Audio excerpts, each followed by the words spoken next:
Chess, ladies and gentlemen. Hey, man, so, we got the 2023 Levertov Chess Week. So I did go ahead and grab a game versus Wesley So and the legend Viswanathan Anand. You guys know the former world champion, or if you don't know, he was the former world champion. Magnus Carlsen beat him out for it in 2013. But I do have round 12 game for you rolling. So all of my people coming from the Philippines, I will say Maraming Salamat. Anybody who is coming from Tamil Nadu, I will say Nandri. I appreciate you guys, or anybody else from around the world, as always, of course. I appreciate you guys very much. But if you guys are ready to go, let's take a look, see what we got for this game, homie. So we got the move E4, best by test, E5, classical approach. Knight goes to F3, we do see knight to C6. Now, you guys know knight going to F3 is attacking this E5 pawn. So one of the most common ways to combat that is going to be knight to C6. Developing a piece and just defending our lonely pawn on E5. So we do see bishop going to C4. We got bishop to C5. So basically, for the most part, you kind of see white and black have started to kind of do, they kind of have the same ideas. They're trying to get their bishops out. Black is definitely kind of on the back foot a little bit because of white's ability to go first. So, but they are trying to kind of get, all of the same things rolling. And we do see castles by white. We got the Giuco Piano, which in Italian is quiet game. And then we do see knight to F6 by black. Just saying, hey, bro, if you don't like your pawn, then I'll like your pawn for you. I'm a little hungry. So we got rook going over to E1, just defending the pawn. And then we do see castles by black. But for those of you that might be wondering, okay, so we got rook to E1. Doesn't that kind of super hang the F2 pawn just a little bit, like knight going to G4? Well, after you would see the move knight to G4, white just calmly and just says, do your worst. I will gladly give up a rook for both of your minor pieces. So that is not really an option. So that is why we see castles by black. We got the move D3, D6. You see, everything is very similar. The major difference in the position is the fact that we do have a knight on C6 and we don't have a knight on C3 for white. So we have reserved the option to play C3, which is what you see white do. C3, just making sure we don't have no funny business going on with the knight. Also, we are preparing some queenside expansion with B4 possibly. We got A6, anticipating that. We got H3, creating some lift, never bad. Rook goes to E8. We do see bishop going to G5. And then we do see the move H6.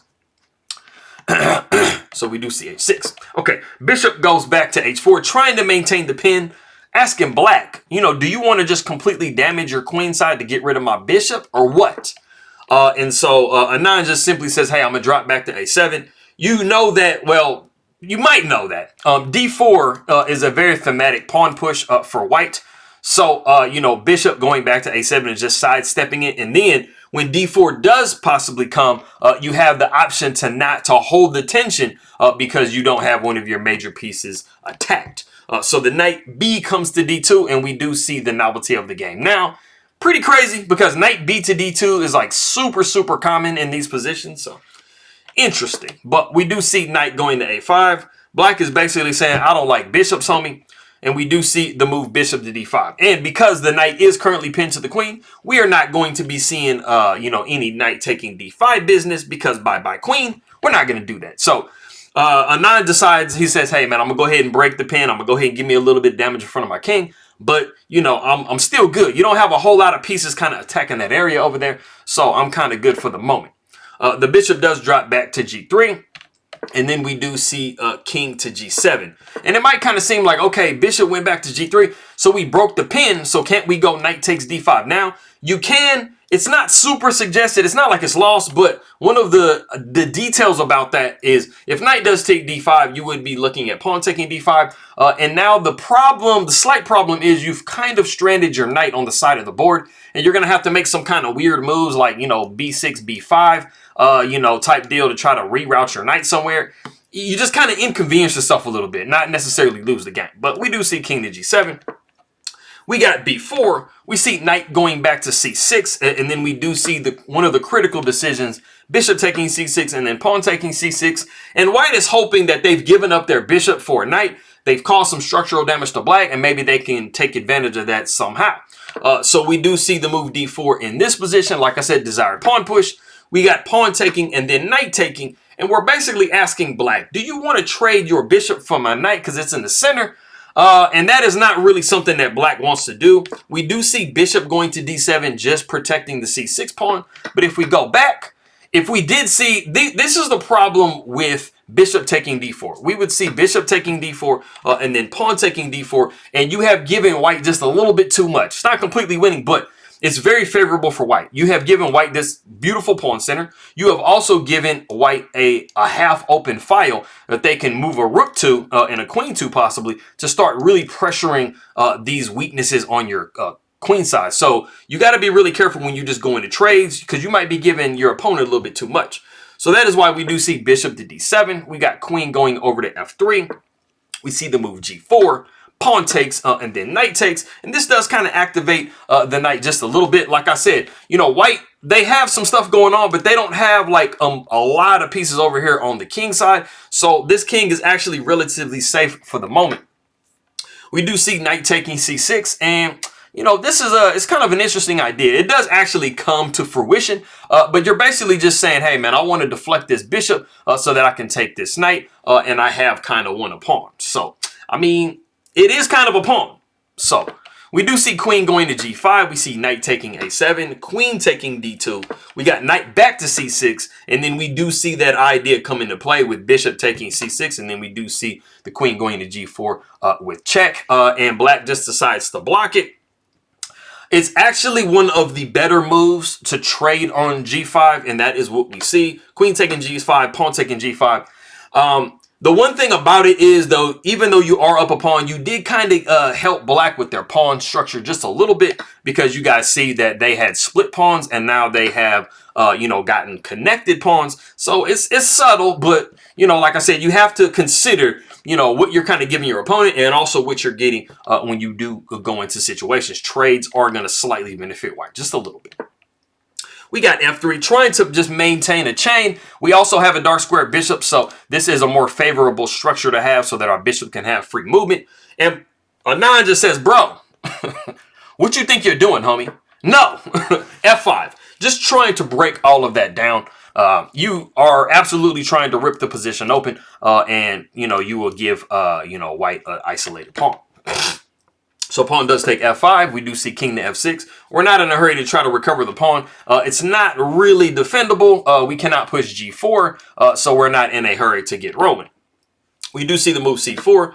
King takes f5. We got a rook going over to c1. And there is a very good reason as to why that move is played. Okay, I got that. Okay, why that move is played. You are thinking kind of long term that this bishop is in a good diagonal and this rook can be in a good diagonal. If we can open up this c file, then we kind of have a little bit of weaknesses that we can start to hit. We do see rook going down to e7, just anticipating, like I said, at some point, you know, this c7 pawn might become a liability. And then we do see the move c5. And like I said, if we can start to kind of rip the position open, maybe get the rook to take, or just take this way, we have really given black some weak pawns. So we don't see that. We see d5. Now, this is what I'll say about the move d5. Moving d5 for black does make this pawn really, really kind of hard to attack from the white side. But one of the things is it does block your own bishop. So it's kind of like a tit for tat thing. You know, you'd like to not make that move because, like I said, it does kind of blunt your bishop. But, I mean, this is actually the best square for it not to be attacked. And so what you do see is rook to d1. Rook goes over to d8. And you see that you're really not going to be able to build up on this pawn any legitimate way. So black has definitely done what they need to do to try to make sure that pawn is safe. We got rook up to d4, bishop goes down to a4, and then we do see rook to e1. And one of the details that you should notice about white's play is they have placed both of their rooks on dark squares, trying to make sure that they avoid the influence of this light squared bishop. So that is one of those subtle kind of things you want to be paying attention to. Make sure you're not dropping, you know, your pieces to a skewer or a pin. We do see rook taking e1, bishop taking e1, and then we do see the move c6. We got bishop to d2. And then we do see rook to g8. And one of the things that you will notice that, you know, both players are going to be wanting to try to do, because as you guys know, you know, we do have opposite color bishops, and generally those games are drawn. So you're really not, if either side wants to win, which obviously they do, you know, you're not going to want to get in a situation where you trade the rooks off the board because the drawing chances kind of go through the roof. So we should not see that. The king goes to f2. We do see rook down to g6. We do see bishop to e3. And what black is really kind of aiming for is to set up kind of like a fortress. They're trying to set up a position to where, yes, white is better than me, but there's no way for them to break through. You see that there's not a whole lot of pawn breaks. Anytime f4 is going to be played, whether it's immediately or g3 f4, you know, you're going to see the move g4, and black is going to be trying to make sure they maintain the position to be closed. And they are just kind of, you'll notice that they're kind of shifting. They're not trying to make any bad, you know, blunder type situation. They're trying to just hold the position as best they can. We do see rook going over to e6. We got the move a3. We see bishop to b5. We got rook going over to g4 and then rook to g6. And what white has just managed to do is they have tied black down just a little bit to the protection of this pawn. So you see that this rook really would not like to move away from this pawn. This king really can't either. So that is definitely something good. If you can tie your opponent down to a specific area, it kind of gives you a little bit more movement. So we'll see white getting a little bit more movement. The king goes down to e1. We see bishop to a4. We see king to d2, and you see the bishop. So you start to see a position where black is just basically biding their time, kind of switching back and forth, and just trying to say, hey, man, I'm going to just try to hold, and hopefully I can hold forever. Which sometimes, I mean, it does work quite a bit of time. We do see king to c3. We got bishop down to a4, bishop down to d2, wasting a move. Bishop goes to b5, and then we do see the king going over to b3. We got the rook back to g8, and then we do see the move a4. And you can see that even though the evaluation hasn't changed a crazy amount, white has definitely made some progress with being able to tie black down to a specific area, move their king over, and now they're flushing the bishop out. So like I said, it's not absolutely won, but you are kind of forcing black to make moves that they would rather not move. You really just kind of want to go back and forth with this bishop and, you know, just do it forever and call it a day. The bishop goes to c4 with check. We do see king going over to c3. We got bishop down to f1. So you see that, like I said, white has managed to now flush, you know, black's bishop out of where it really would like to be. And you really have everything kind of protected. I mean, this is the only kind of weak point for white. So, I mean, the bishop isn't really attacking anything. So we're good to go. We do see bishop to e3. We got the rook down to g6. So you've seen that black has kind of just been shifting back and forth for quite a while. And they really don't have a great way to make progress. We do see king coming up to d4. We see rook back to g8. We got bishop down to d2. We got rook down to g6. And then now we have the very, very nicely timed b5. Now, this move might not really look like a whole lot, but there is a very, very specific way, if you are black, that you have to handle this position. If you want to pause the video and try, there's really only one move that black can make. If you want to go ahead and pause the video and try to guess that one move, go ahead and do so.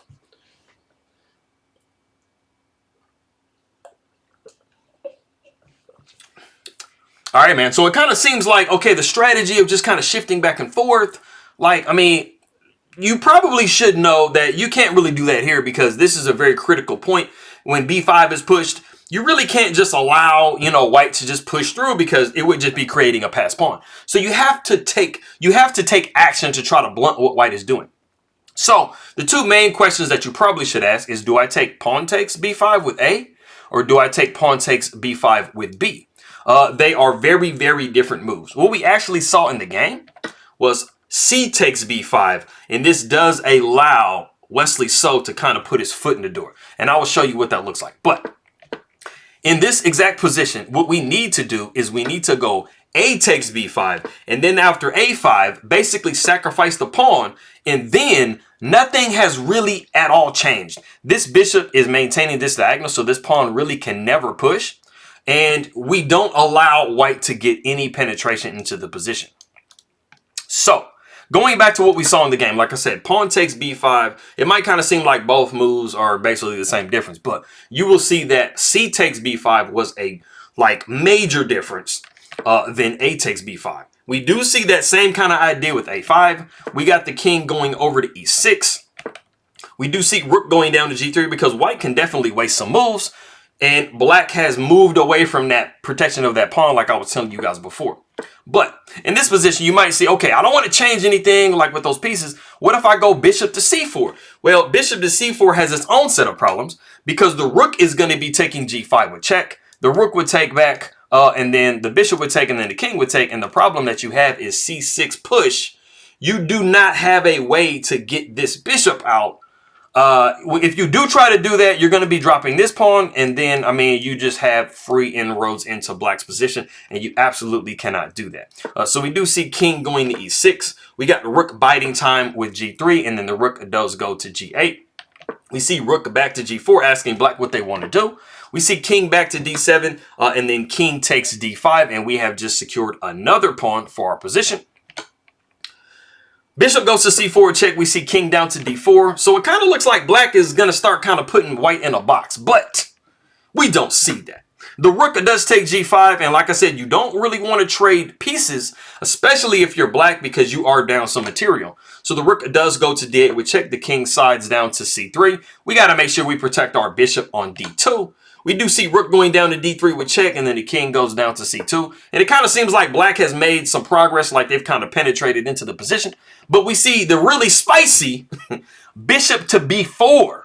There really isn't a great way to really evict this bishop. You got rook to a4, but I mean, the king would just step up to c3. You really, I mean, it's not really making a lot of progress. And the thing that you have to be paying attention to is these pawns right here. Like, these are the stars of the show right here. You can't allow white to start pushing those pawns because there isn't a whole lot that's preventing the queening on one of these squares. If the rook is all the way over here.